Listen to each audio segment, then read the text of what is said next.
Colorado and Washington State made history last night, not just by being the first states in the country to do this, to decide to legally regulate marijuana like alcohol, but literally by being the two first political jurisdictions anywhere in the world to do this. This leapfrogs what the Dutch have done. I mean, this is about not just legalizing the use and possession, but about setting up an alcohol-type control model for this stuff to be controlled, regulated, taxed, the whole bit. Yeah. So that's what we're moving in towards. Good afternoon. Reporting live from Action 9 News, Colorado. Today we'll be reporting on the legalization of marijuana in Colorado. As of November 7th, Colorado has legalized recreational use of marijuana. The Colorado approval was more of a surprise since the polls were split ahead of the vote.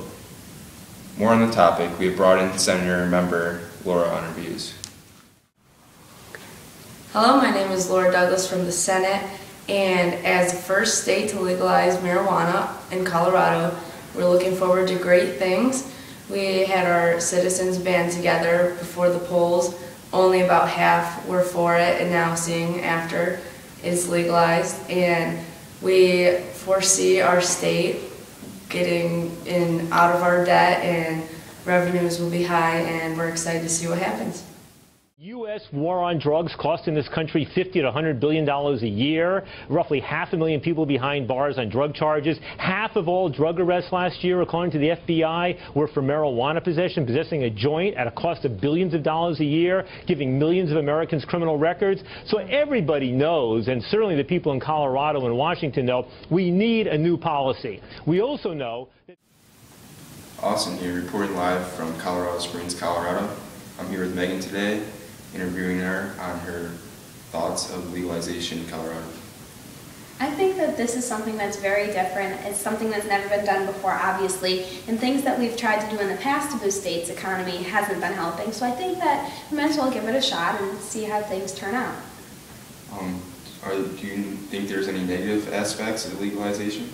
I think that people are worried that there will be, but I don't think it's anything that's so problematic that it shouldn't be given a chance. I think that if you give it to the wrong person, things could happen, but I don't think it's anything that's too serious to worry about. Thank you, Megan. Now over to Sarah. We have citizen Brianna Tamas here. Just wanted to ask her on her views on the Colorado legalization of marijuana. I think the legalization of marijuana is fine. It's not that big of a deal that people smoke marijuana. I kind of compare it to alcohol, but alcohol in some situations can be worse than it. There really hasn't been any deaths from it, so I think that it's fine, and smoke as much as you want. Thank you, Brianna. We have citizen Jessica Jor here, and what are your views on the legalization of marijuana in Colorado? I don't think the legalization of marijuana in Colorado is going to be any different than it is now. People smoke it regardless if it's legal or not, so I don't think anything's really going to change. All right, thank you for your time.